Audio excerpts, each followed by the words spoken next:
હાલો friend, જય જય માતાજી. અત્યારે ટાઈમ થયો છે 9 વાગ્યાનો ને અમે આવ્યા છે કાકીના ઘરે. હું ધારા તો બે 6 વાગ્યાના આવ્યા છે, પણ સાહેબ હમણાં આવ્યા. આવીને પેલા તો જયમાં જમીને સીધું જો મેં પેકિંગનું કામ ઉપાડ્યું છે, કેમ કે કાકીને અમદાવાદ જવાનું છે, તો અહીંથી થોડુંક છે ને કાચનો સામાન ને બીજો ઝીણો મોટો સામાન લઈ જવાનો છે, તો આ પેકિંગ કરવાના હતા. તો અત્યારે હાલો બોક્સ પેક કરી દઈએ. એક પાર્સલ પેક કર્યું છે, હજી 2 બોક્સ થાય.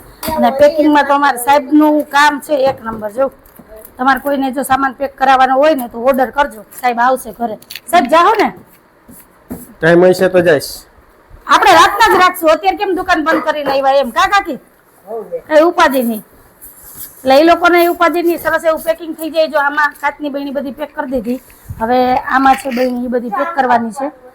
તો હવે એ પેક કરી દઈએ, કેમ કે આવું પેકિંગ મને ન આવડે. નહીં સાહેબ? ન જ આવડે ને. પછી આ ખોલવામાં 3 દી થાય. ઈ જો આખો રોલ ટેપ પટ્ટીનો પૂરો કરી નાખશે હો. અમે માનો ને પાર્સલ મોકલાવીએ ને અમદાવાદ, તોય સાહેબ એવું પેકિંગ કરે ને કે ઓલા ખોલવામાં છે ને અડધી કલાક થાય, ત્યારે તો એ કાર્ટૂન ખુલે. કાકી ટાઈમ લઈને ખોલજો કે પાર્સલ નહીં ખુલે બેન, 25 તારીખ સુધી. હા હે 25 તારીખ સુધી નહીં ખુલે. હા તો વાંધો નહીં. આના વાસણ છે એટલે કઈ કાકીની જરૂર નહીં પડે. જોયું ને?